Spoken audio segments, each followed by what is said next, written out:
Okay, I would like to start by welcoming everyone tonight for this time together.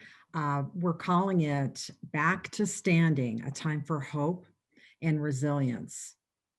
And it's a great opportunity to see the wonderful collaboration between the City and County of Broomfield and the Broomfield VOAD. And Broomfield VOAD stands for Voluntary Organizations Active in Disaster. And I am the chair of the Broomfield VOAD. My name is Karen Steele. I'm also a fish volunteer and a longtime Broomfield resident. A little bit about the Broomfield VOAD, Voluntary Organizations Active in Disaster. We are here to support the City and County of Broomfield in disasters. And we bring churches and nonprofits and city civic groups together in order to assist in anything that happens to come up. And here we are in the middle of a pandemic, and we've been assisting the city and county in a variety of ways. We've been helping link COVID testing volunteers, and you'll hear a little bit more about that tonight. We've also been able to assist a precious child on Broomfield Fish with volunteers to help their organizations continue to operate. And the BOAT has distributed PPEs and commercial cleaning spray to the nonprofits in Broomfield that serve us. So tonight is a night to reflect on where we've been and where we're going. And we are just really glad that you're here for the ride. Back to Standing. At the end of this, you're going to hear Rachael Talbian sing this beautiful song, an original song that she wrote called Back to Standing. And we're really excited just to kick off this night. So I'm going to turn it over to Kathy Escobar. Kathy. Oh, it's great to be here tonight, and we need stories of hope and resilience now more than ever. And I'm Kathy Escobar. I co-pastor The Refuge, which is a Christian community and mission center here in Broomfield. I'm also a convener of Faith Communities Together in Service and also part of the Broomfield VOAD. And one thing that I know to be true is that resilience is embedded in humans. And it also can be embedded in communities. And I know that it is embedded in Broomfield. And the definition of resilience is just the ability to bounce back from adversity quickly. And so we can bend, but not break. We can endure harsh conditions and grow back. And that's just the place that we're in right now, with the reality of living together through unprecedented times. For us, a global pandemic that's affecting every single one of us across all of our ages, all of our experiences, all of our socioeconomics, every possible difference that we have. The common thing that we have is this is really hard. And so stories help because they help remind us of our shared humanity, and they help us keep going. And so tonight we have 10 stories in Broomfield of hope and resilience. And as you're listening, what we know is that you have one. And so we would love for you to consider yours in these past 9 months that we've been doing this together. Where have you experienced hope? Where are you feeling resilient? Where have people helped you or cared for you and you saw good in the world in the middle of the hard? And so the Broomfield VOAD website is a place that there's a Google form. And when we're done tonight, or today, when you see it, we hope that you will go on and log in and share your stories with us so we can share it with the wider community. So we're glad you're here. Just sit back and soak in some hope and resilience tonight. Thank you, Kathy. And what better way to start off the evening by me introducing our mayor, Pat Quinn. The City and County of Broomfield has just done a wonderful job coordinating so many aspects of this pandemic. And the emergency management team has had hard tasks, but like all things in Broomfield, we collaborate and we get things done. So I'm really excited to have Mayor Quinn here. He is a 40-year resident of Broomfield. He and his wife, Carlene, have 5 lovely daughters, and his youngest is a sophomore, and she will be graduating in a couple of years from Broomfield High School. And Mayor Quinn's other daughters have also graduated from Broomfield High School. And Pat Quinn has served as our mayor from 2007 to 2013, and now is currently been reelected in 2019. And I mean, I cannot think of a better man to lead us through this pandemic than Mayor Pat Quinn. So thank you, Mayor. Thank you for being here. Thank you, Karen. Thank you very much. And, you know, I didn't know what the VOAD was until last March, and now I know a tremendous amount about it. I mean, I think one of the things that impresses me continuously is how Broomfield comes together. It's nonprofits, you know, we have Precious Child that'll speak tonight, the Broomfield Community Foundation. You've talked about fish. Certainly, I met Marty at the refuge during the campaign, and what an amazing, what amazing passion and mission he has there. And so I just want to say to everybody, we're going to make it through all this. We're going to make it because Broomfield has this incredibly strong spirit, and I'm just pleased to be the mayor. And anybody who needs help, you know, let us know, because we have people throughout our community and throughout our city government that wants to help. But I did want to tell, you know, really, it's about education. I want to tell a Broomfield story, and then about my daughters. I do have 5 daughters.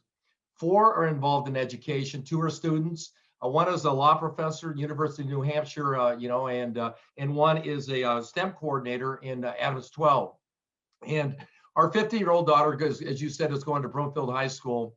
And what I've been thinking about is when Leslie, my daughter, who's now a STEM coordinator, when I got to take her to first grade like 20 years ago, 30 years ago, and watch the teacher connect with her that very first day of first grade, and watch how teachers connect and how they learn each student and how important it is for them to get that connection. And I've realized over the years with the students and with my daughters as teachers how important that is. And that connection's kind of been taken away from us through COVID. I mean, we don't have the personal connection. As everybody knows, both Adams 12 and Boulder Valley are now completely remote. But I've been watching the last week, you know, going back to resiliency. Maddie had her parent-teacher conferences this week, and I, you know, Carlene and I participated in each one. And watching the teachers wanting to bring Leslie out into that and connect with her and see how is she doing, and then knowing the emails that they do each and every day. So while they can't look the child in the eyes, they're finding ways to connect. And one other things I want to talk about, this is in Adams 12. My daughter is a STEM coordinator, and she does what's called problem-based learning projects. And today the commander of Goodall and others from Broomfield, we helped grade or we did these PBLs, and they were using technology today where they could have breakout rooms, and we could go in the breakout rooms. And so I was able to connect with 2 or 3 kids, and these kids are from, they're from tough homes, and these PBLs are really important to them. And I couldn't believe that the technology worked so well. And I almost felt like it was there in the school. And I've done many of them over the years where I could connect with those kids and they could connect with me. And their goal was to help Broomfield help Broomfield do things for COVID-19. They had great, information. So there's a way to connect. I'm just amazed by the education system and how our students are surviving. And so I'll turn it back over to I guess, Kathy. And so thank you so much. I'm looking forward to hearing the rest of the stories. Thank you so much, Mayor Quinn. We are really grateful for your leadership and all of the city and county of Broomfield folks just working so hard, doing things that we wish we didn't have to do, but doing them together, and the reminder of the education system and the taxing, but also the resilience that we're seeing in every direction. So along with the city and county and educators and so many different organizations, one that's very clear is that a Precious Child in Broomfield has been cornerstone to the relief efforts in Broomfield. And without a Precious Child, there's a huge hole. They have just stepped in and met so many needs. And they collaborate with so many other nonprofit organizations. And that's really cornerstone in Broomfield, that there is so much collaboration that happens. And so we are honored tonight to have Courtney Wickberg with us. She is the Chief Communications Officer with a precious child. She has countless stories since the beginning of COVID in March, and we're just going to hear a little bit more about that today. Thank you guys so much for having us and for putting this together. Like you said, it's so important to remember the resiliency of the amazing community that we're in. But it goes without saying that this past year has been filled with more than its fair share of the unexpected. We know that our community has seen a huge increase in need, a decrease in income, and a strain on our community resources. While it's important to recognize the pain and the loss that this year has brought to our community, it's equally important to recognize the incredible outpouring of support and hope seen in our communities as well. At A Precious Child, we believe in the goodness of others, and we pride ourselves on our ability to provide dignified experiences to those facing some of the most challenging points of their lives. When the news of COVID-19 first came, we met with members of the VOAD and the city and county to see what the need was in the community. And overnight, we began to collect diapers and wipes, toilet paper, hygiene items, and disinfectant spray. It was through our partnerships with amazing community organizations that we were able to distribute these items to the families in Broomfield that truly needed them the most. A Precious Child functions almost entirely on volunteer support. We're a small and mighty staff, but we depend on thousands of volunteers annually to help run our programs efficiently.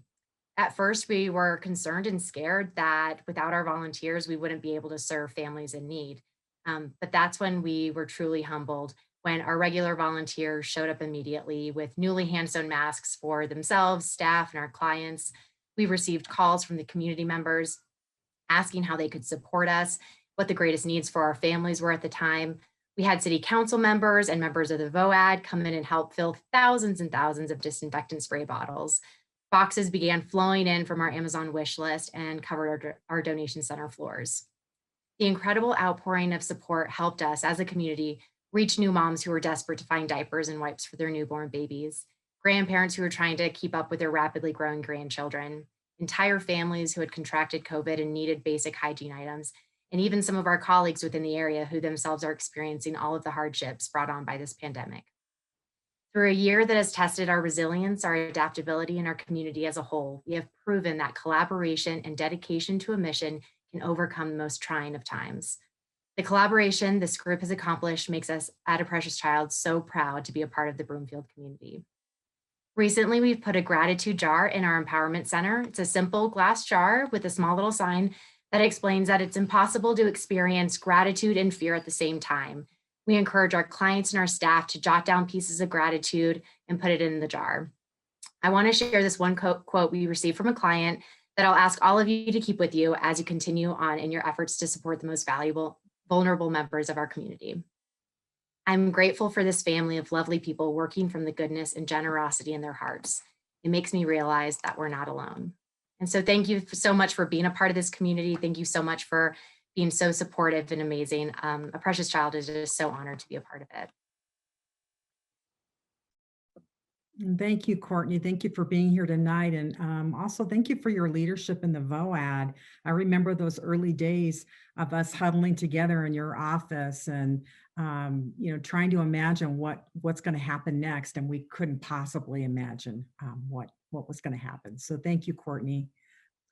I would like to talk about how this pandemic has really hit every age group in Broomfield and beyond.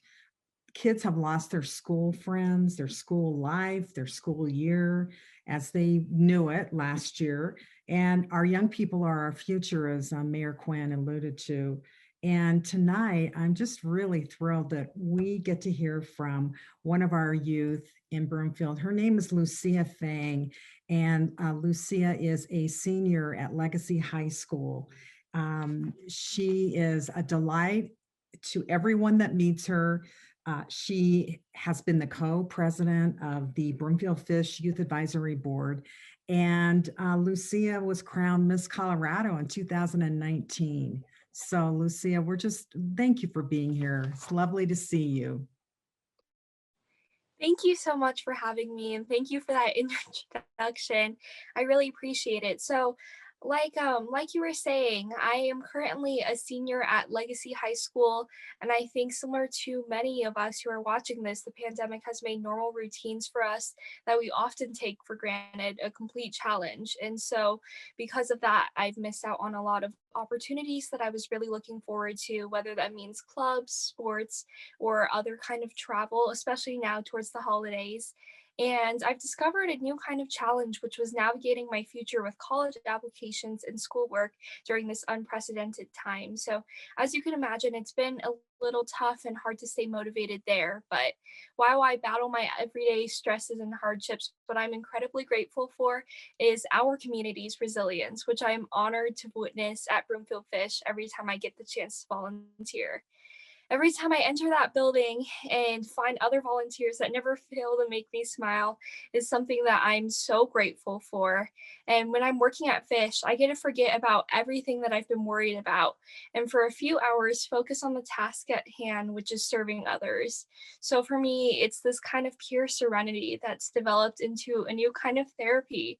And I absolutely adore everyone that I've met there. Those relationships really mean the world to me and have really supported me through all of these challenging times. So I think it's important for us not to get trapped up in this vicious cycle of imagining what we would have done had it not been for this pandemic. But I know that I am personally a victim of doing this and it's a really bad habit. But I think that we often forget what this is all truly about. And so if we search for our own source of hope and elect gratitude to be our focus, I know that we can not only transcend, but also excel in the future with all of our newfound resilience. So I want to thank everybody at Broomfield Fish for really supporting me throughout this time. It's always such an honor for me to be able to go and meet community members there.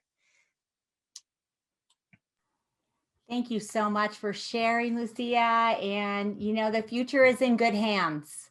And there's so much that we can learn from our young people. So thank you. That's a gift to us to hear about your resilience. Well, one of the things that we encountered too when March 13th hit was in the stay-at-home order is what happens when people don't have a home to stay in. And fortunately, in a partnership with the Broomfield Community Foundation and Fish and different faith communities together in service and some different agencies, we were able to pull together funding for an emergency sheltering fund and house a chunk of people who were unhoused safely in a local Broomfield hotel for several months. But the reality is that short-term solution, still there are so many vulnerable people who their car is their home.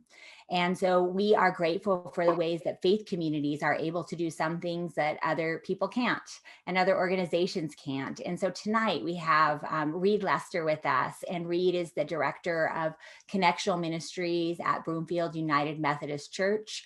And they have just embodied serving in a really powerful way over these past chunk of months. Reid, we're glad you're here. Thank you, Kathy. It's great to be here.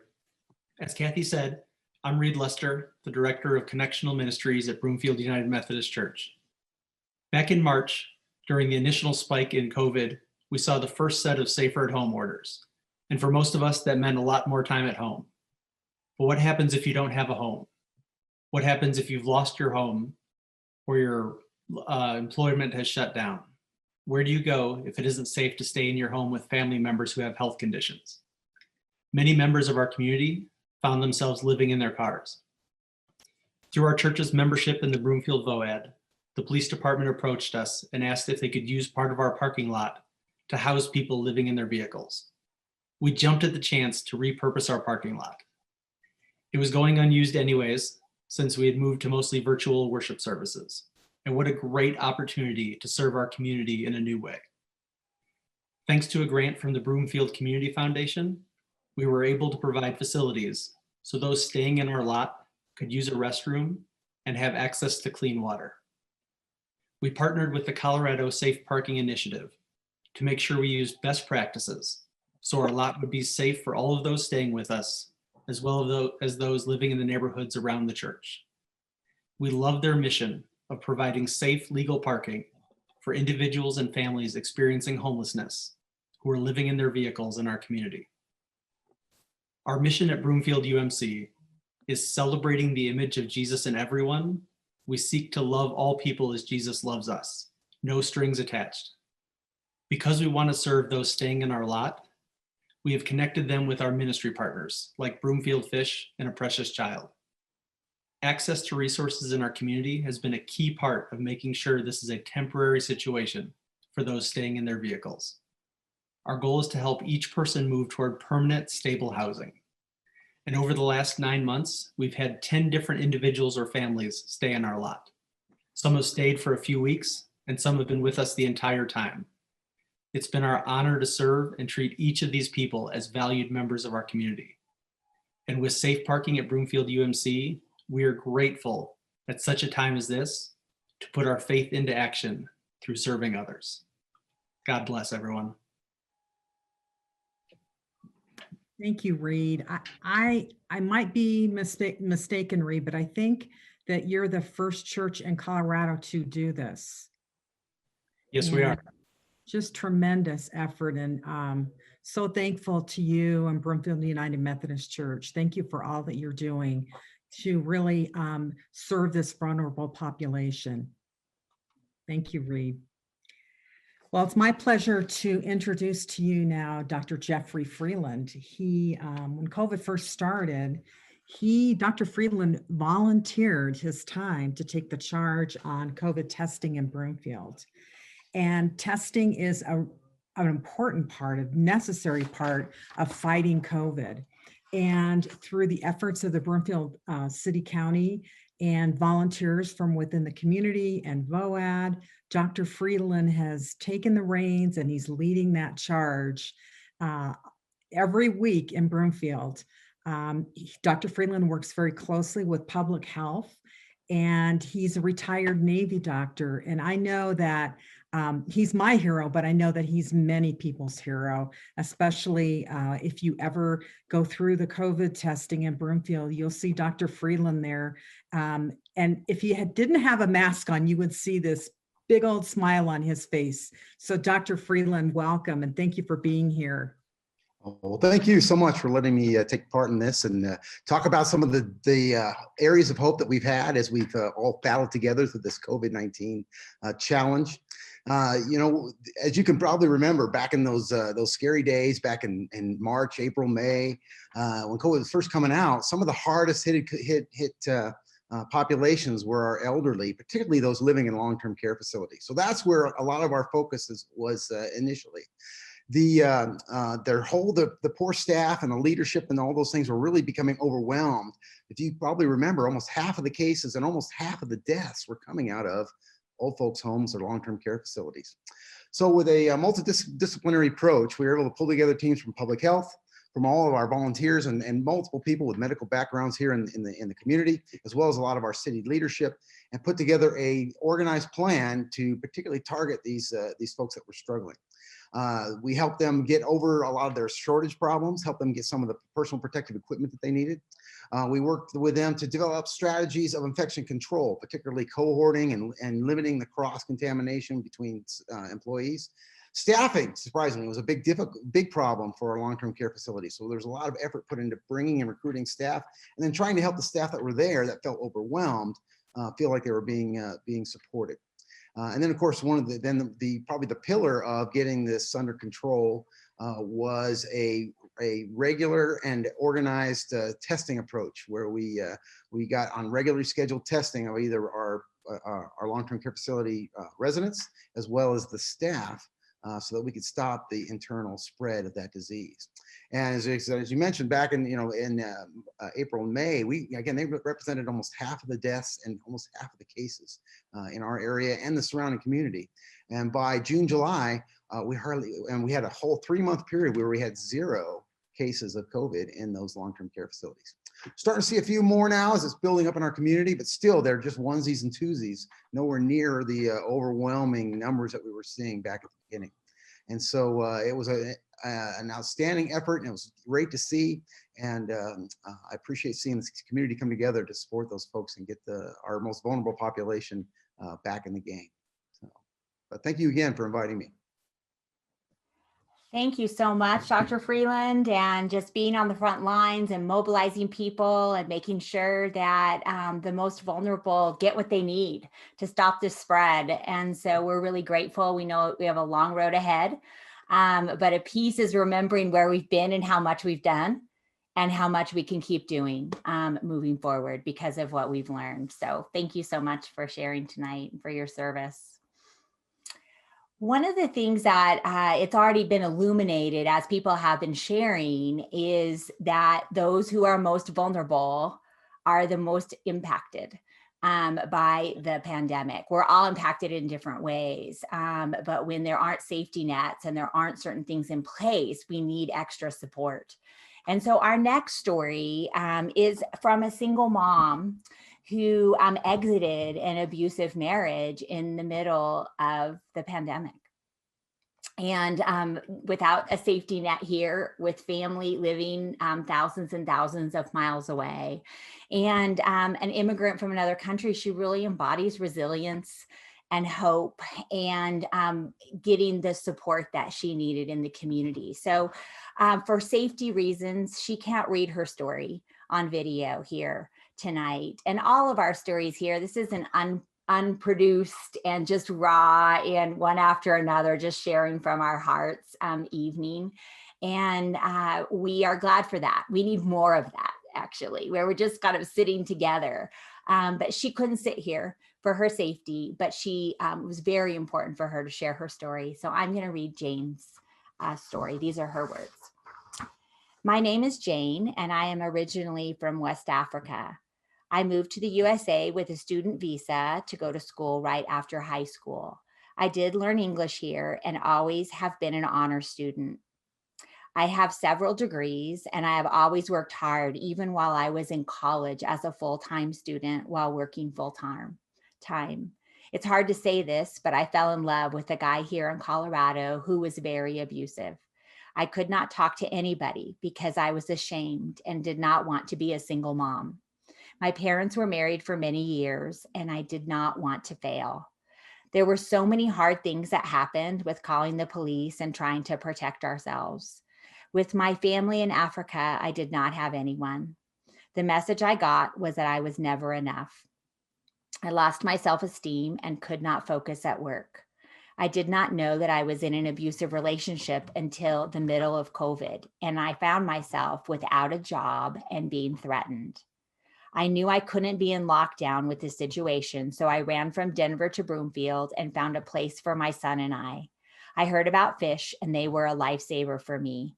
They helped me with rent and groceries while I am actively interviewing for jobs. They gave me hope, and I will be forever grateful.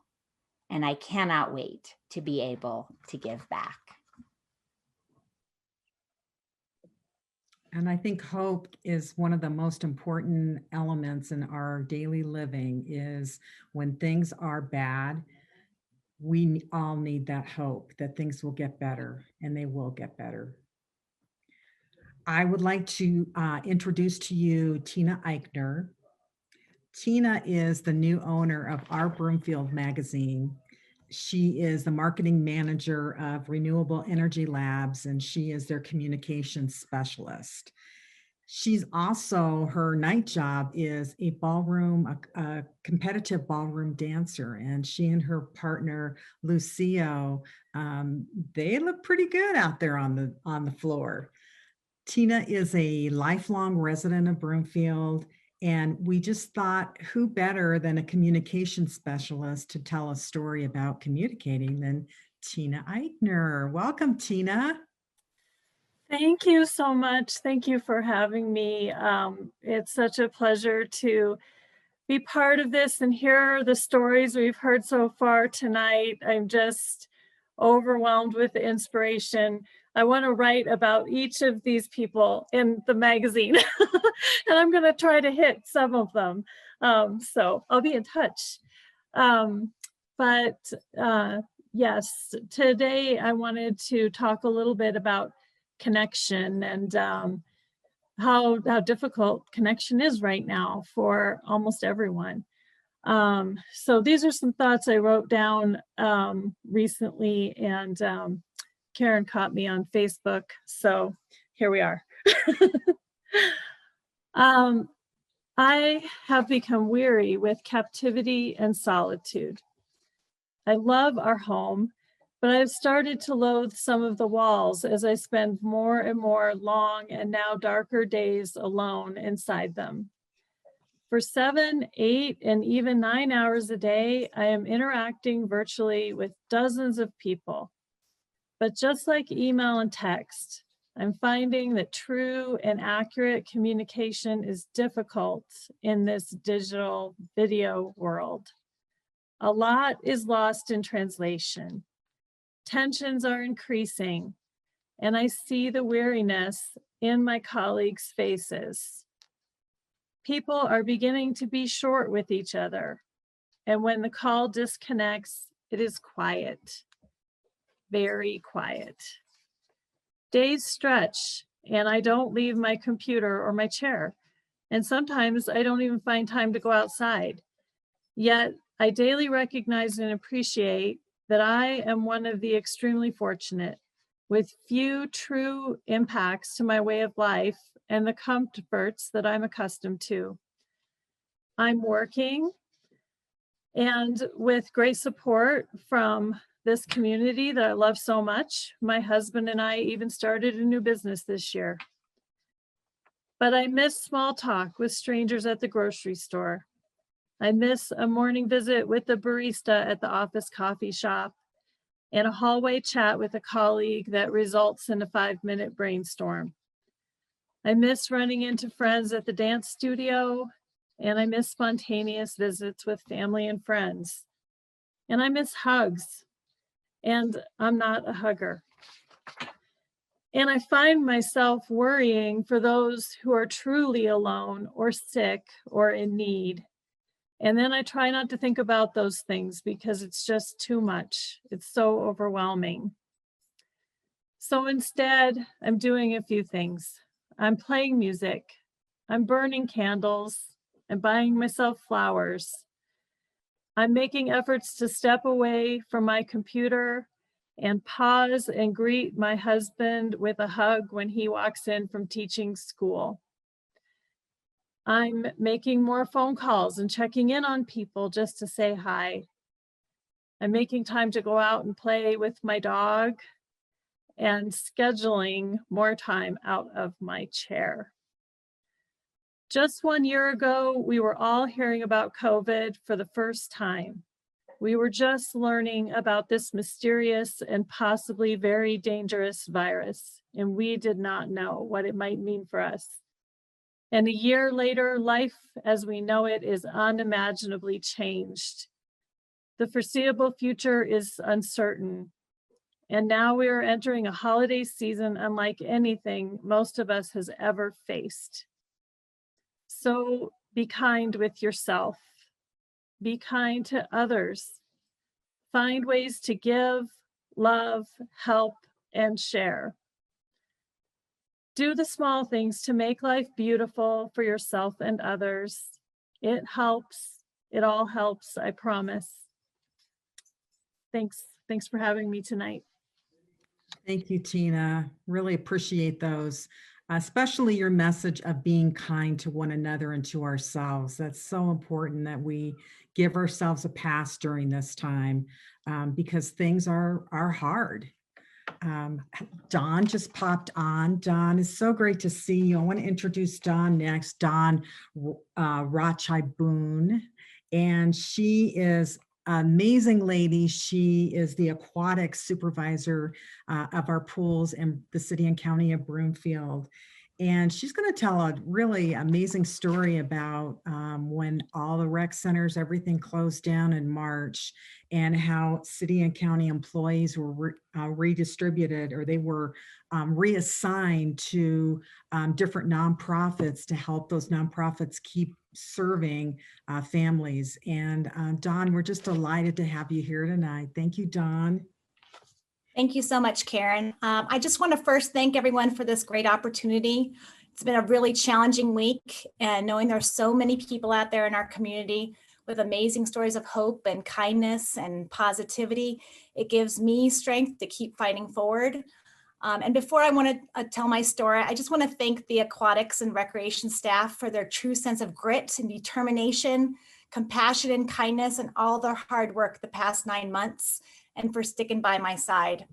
I also want to thank our community and participants for their support and dedication and commitment.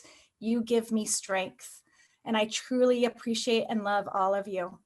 I'm thankful that I continue to work and play and live in our wonderful Broomfield community. When COVID-19 closed down our world back in March 2020, the next few months were the most challenging because of so many unknowns. There was a lot of sadness. As the aquatic supervisor for Broomfield, the hopes of opening the swimming pools and the bay for the summer were diminishing. We had to furlough over 350 staff in the recreation department, and all that we knew, our staff gone, our programs canceled, our fields and our facilities closed, our hearts were shattered. We were left with 7 full-time staff in our division doing everything we could to keep our team going. For those of you who do not know us, recreation staff are people. We love people and we love to work hard for our community. Our purpose is to help our community, and we want them to be happy and healthy, both physically and mentally, be active and fit and motivated to try new things. COVID was taking away our purpose. Even remembering back makes my heart hurt. But then there was a glimmer of hope. We were asked to help with distributing food through fish.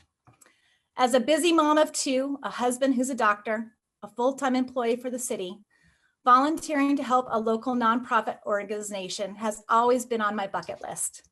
This was going to be an opportunity to do something amazing to help our community again. And as it turns out, it helped me and our team more than we could ever imagine.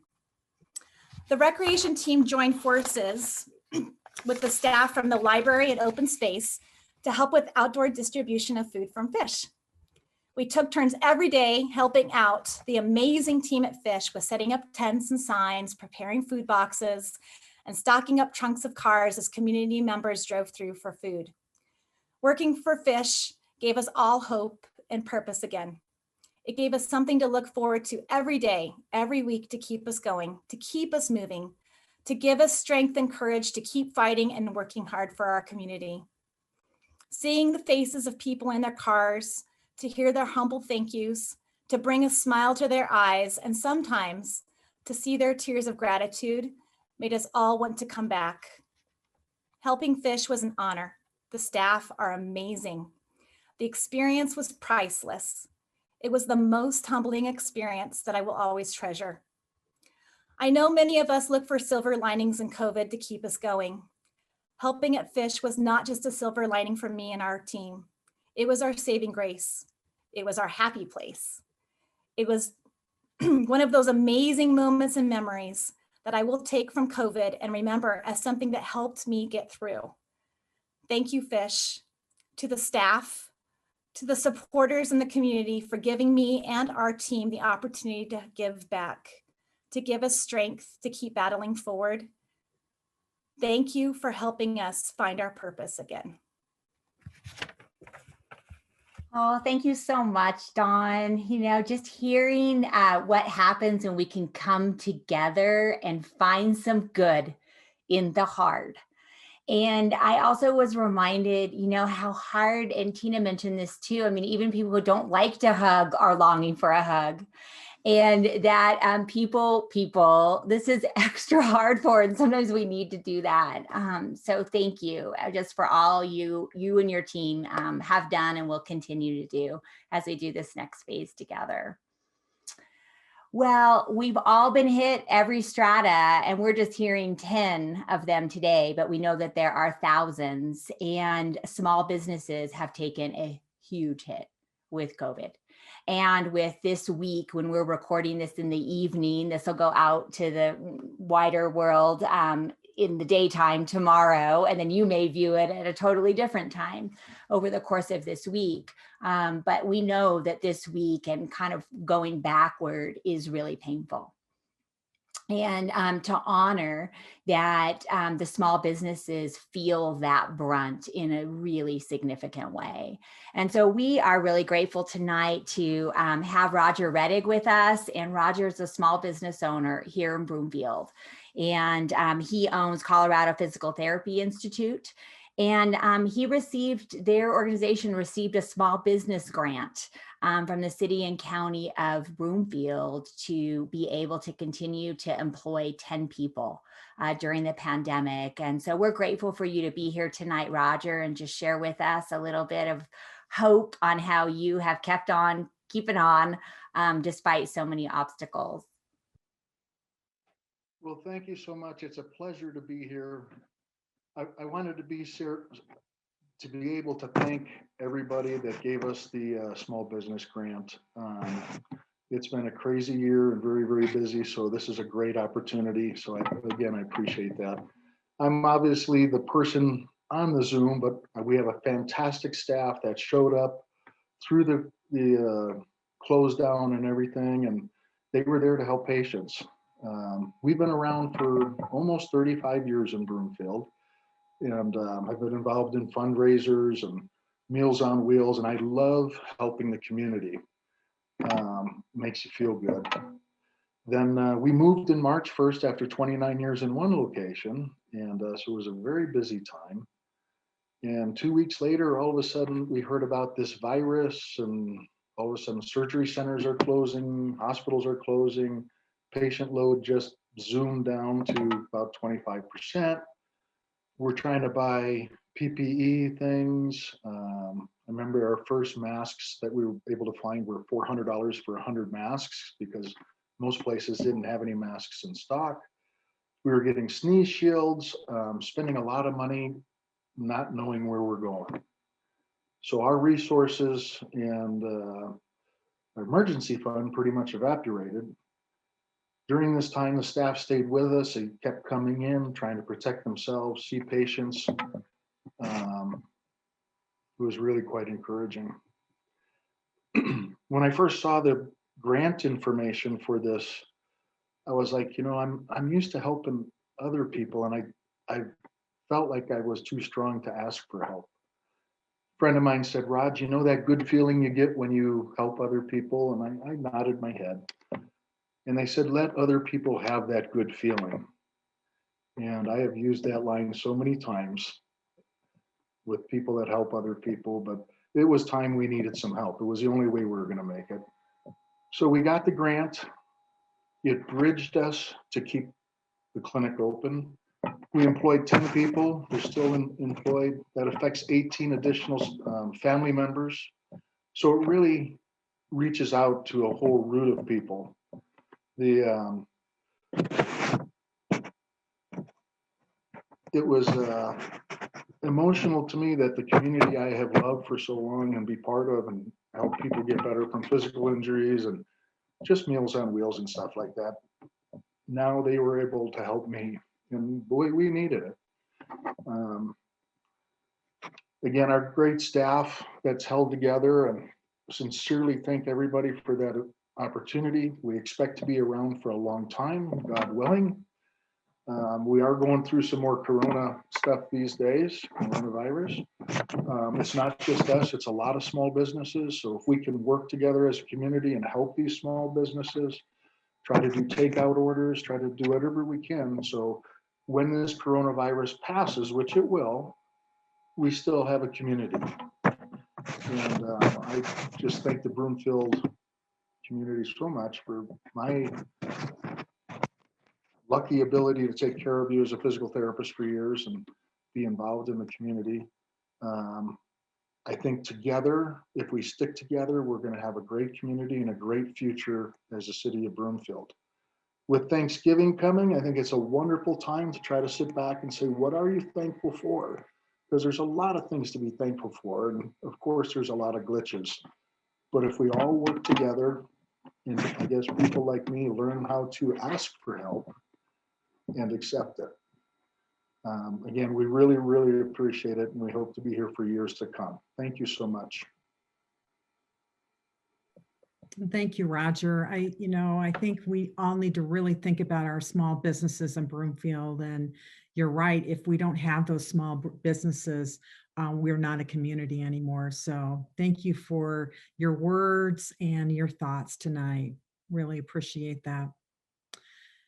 Next, I want to introduce to you Terrell. Terrell Fabre. Fabre is with Senior Resources of Broomfield. Hi, Terrell. And Terrell's been a part of the VOAD, but she is the director of Senior Resources. And we're just really proud of the work, Terrell, that you continue to do.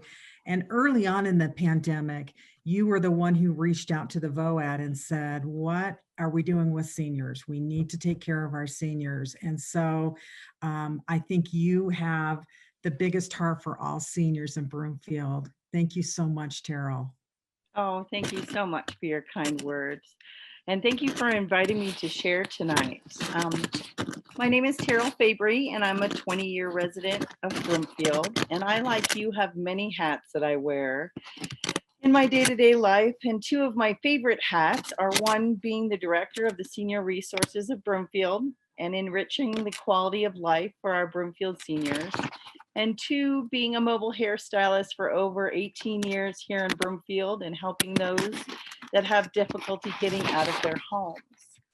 Today, I'm going to share with you a touching story about how I met Victor, who is a 104-year-old World War II veteran, referred to me through Senior Services. I met Victor at his home to cut his hair, and as I was cutting his hair, I started conversing with him about his life, his family, and how COVID had impacted his life. He told me about his birthday that was coming up next week and how when he turned 100, his family had thrown a huge party for him with all of his friends, family, even a local news crew came to interview him on his life story. He just beamed with joy, telling me how exciting and humbling it was for him. It was one of his most favorite memories. I asked him how he was going to celebrate his birthday this year, and he turned very melancholy suddenly and just said, because of COVID, my family can't fly in from Alaska to visit, and so it's just going to be like any other day. My heart just sank. I instantly knew that I had to do something to help lift his spirits. COVID has made connecting and celebrating our seniors so very hard. They're very isolated in their homes, and they really miss and need interaction and connections with others. I wanted him to know that we, the residents here in Broomfield, are his extended family. When I got home, I started contacting people to help me celebrate Victor. I contacted the Veterans Museum in Broomfield, the City of Broomfield Senior Services, my SRB board members, my next door family, and I found out through reading the article of his birthday at 100 that his most favorite thing was pecan pie. I then reached out to my neighbors on next door, and I received a message from a young girl who was 11 named Ruby, who offered to make a pecan pie for Victor. She wouldn't even let me pay her for it. My other neighbors on next door rallied, and once they heard about Victor's party and his turning 104, they wanted to help in any way that they could. They dropped off cards, gift, handcrafted banners to my house all week long. And on Victor's birthday, we surprised him with a homemade pecan pie from Ruby, banners, gifts, balloons, and cards. One of his neighbors even made 104 little mini cupcakes with little flags and numbers on each one. The city came with a few members from Senior Services. The fire department came and brought a fire truck. Members of the police department came and thanked Victor for his service.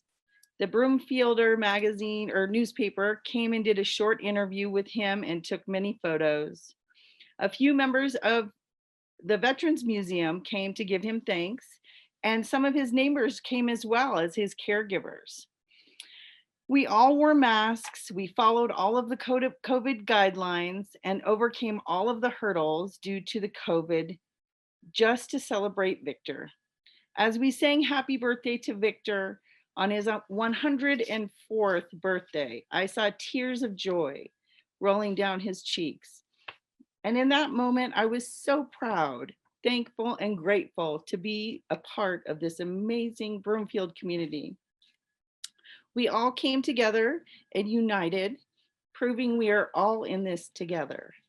How do we break through the barriers of isolation because of COVID-19? United and together as one. You are not alone.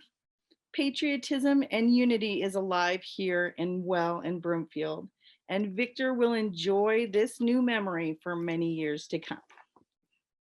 Thank you so much for having me. Oh, Terrell, that story is just so heartwarming. And just thinking of 104 cupcakes. And so we got a gift is that Terrell shared a few pictures from the event. And so I want to give a chance for us to see some.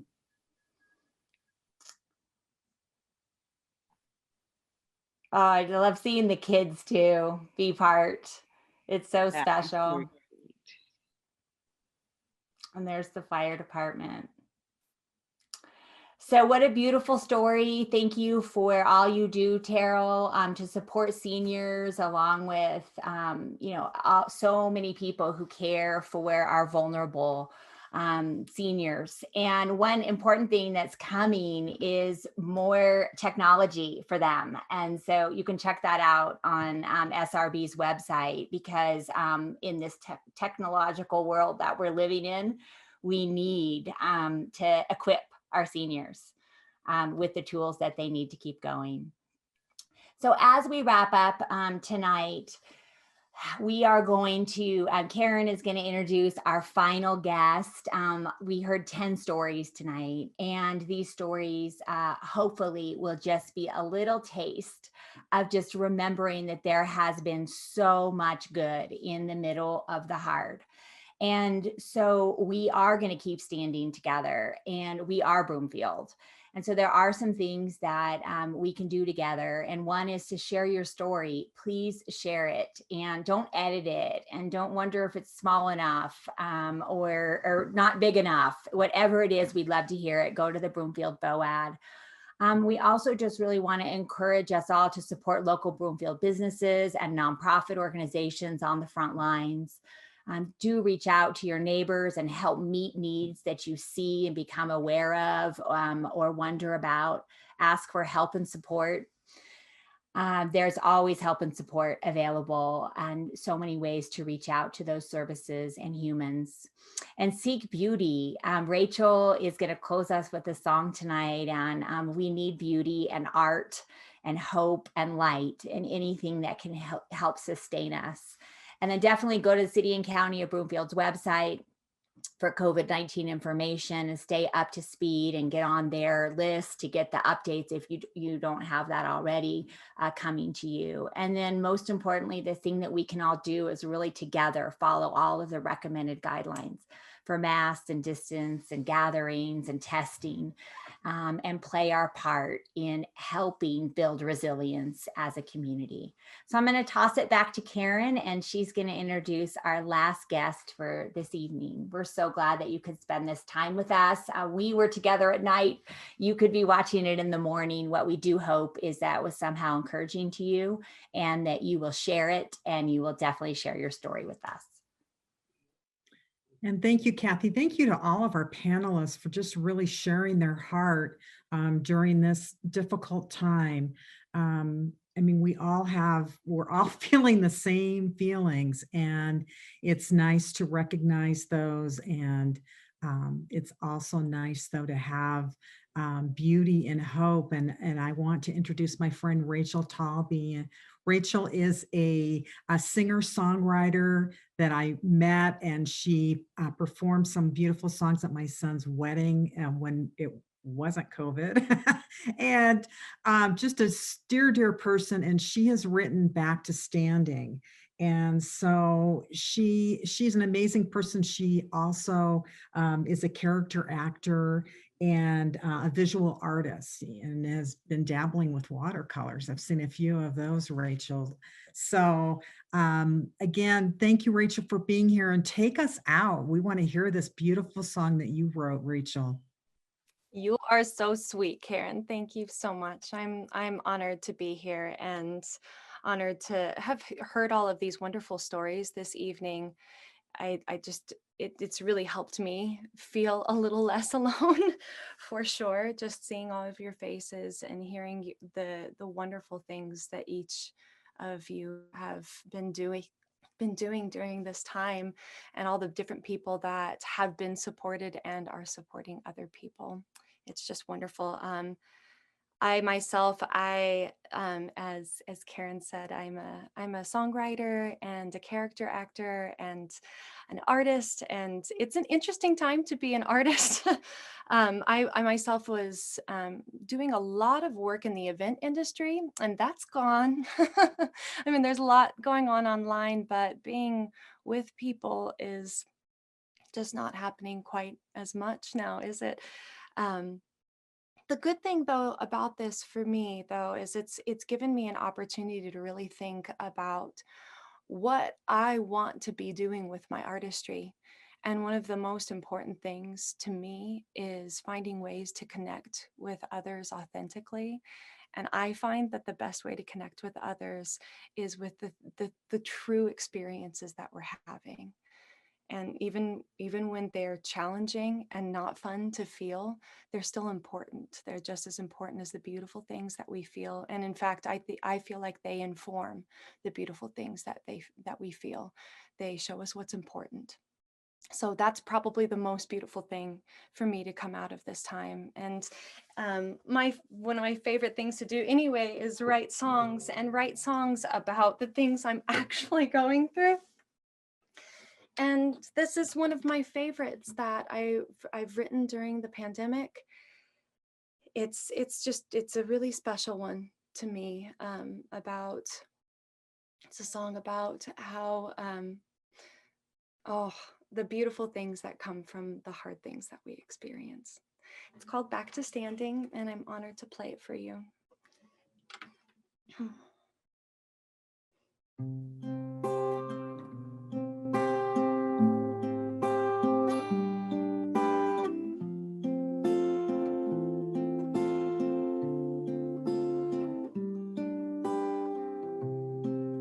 You were born in the morning, the sun taught you how to rise into a sky just like your eyes, big and blue. That same sun dips down in the evening, back behind the clouds it wears. There's a disguise full of color and demise.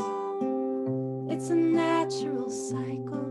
So when you start to descend and it feels like the end, just remember, when gravity gets you down, pushes you on the ground, let the ground push you back to standing.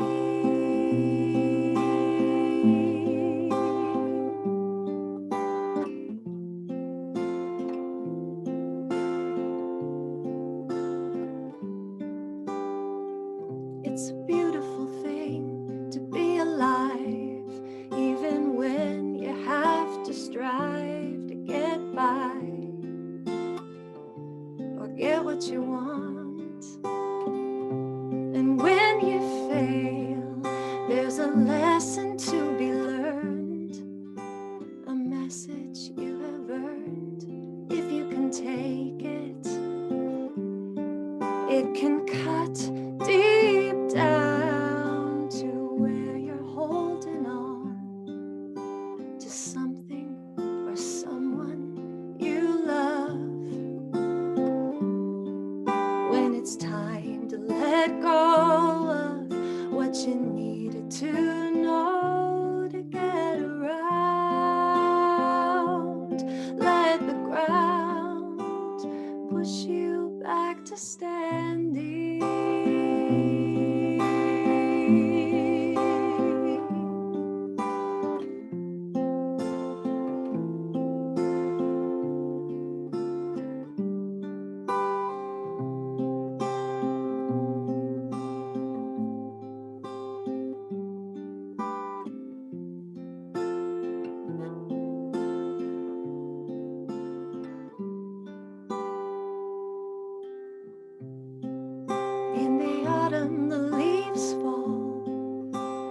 flowers droop down, turn from yellow into brown, sink into the earth.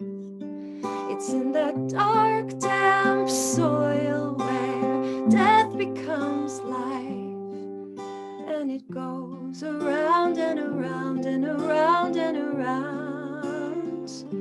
When gravity gets you down, pushes you on the ground, let the ground push you back to standing.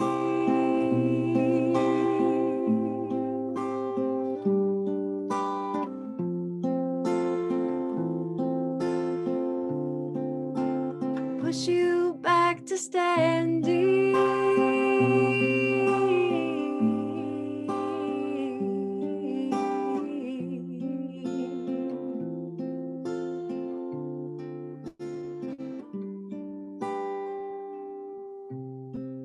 You were born in the morning, the sun taught you how to rise.